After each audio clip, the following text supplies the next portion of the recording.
The time of his coming, prophecy and fulfillment. The Bible is a book of divine revelation, where prophecies foreshadowing the coming of the Savior intertwine with their fulfillment, unveiling God's perfect timing for the redemption of humanity. One of the profound prophecies is found in Genesis 49 verse 10, where Jacob blesses his sons, and in his blessing to Judah, he declares that the scepter will not depart from Judah until Shiloh comes. This prophecy reaches its fulfillment in the New Testament, as revealed in Luke 2 verses 1-7 and Galatians 4 verse 4, where Jesus Christ, the long-awaited Messiah, is born in Bethlehem according to God's precise timing. The parallel between these two passages emphasizes the divine orchestration of history, pointing to Jesus as the fulfillment of God's promise and the perfect timing of his coming. Genesis 49 verse 10. The prophecy. In the book of Genesis, as Jacob nears the end of his life, he gathers his sons to bless them and reveal their destinies. In his blessing to Judah, Genesis 49 verse 10 records Jacob's prophetic words. The scepter shall not depart from Judah, nor a lawgiver from between his feet, until Shiloh comes, and to him shall be the obedience of the people.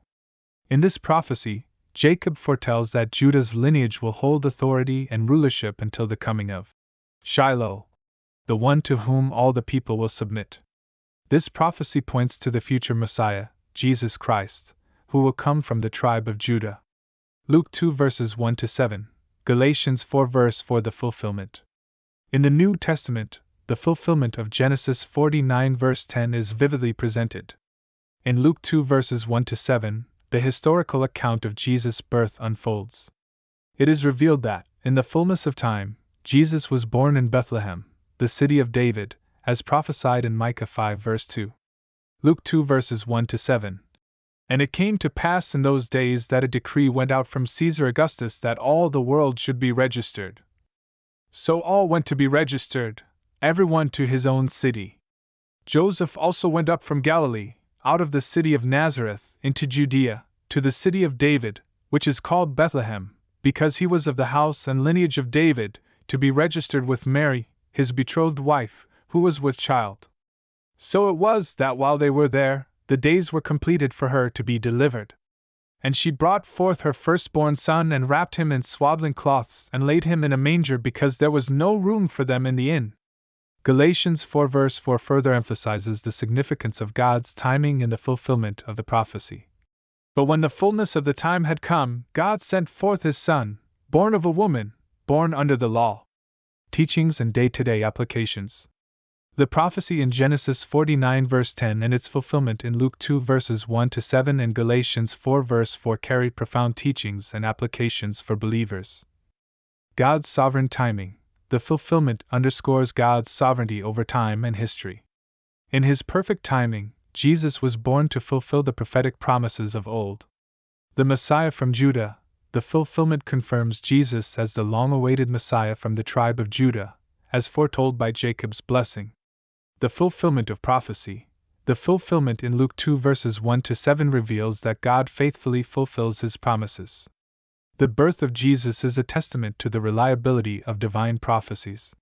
The humble birth of the Savior.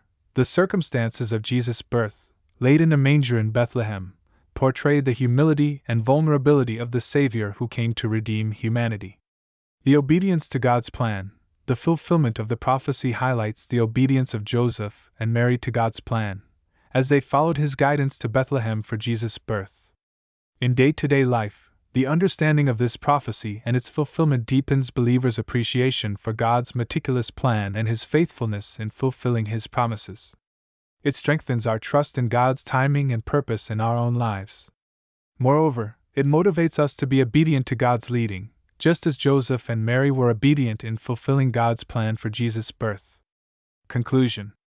The prophecy in Genesis 49 verse 10, foretelling the coming of Shiloh from the tribe of Judah, finds its profound fulfillment in the New Testament, as revealed in Luke 2 verses 1-7 and Galatians 4 verse 4. This remarkable fulfillment points to the birth of Jesus Christ, the long-awaited Messiah, in Bethlehem, according to God's perfect timing.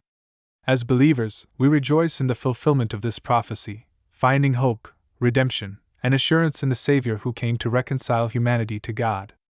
May we continually place our trust in Jesus, recognizing Him as the fulfillment of God's promises and the perfect bridge between God and humanity.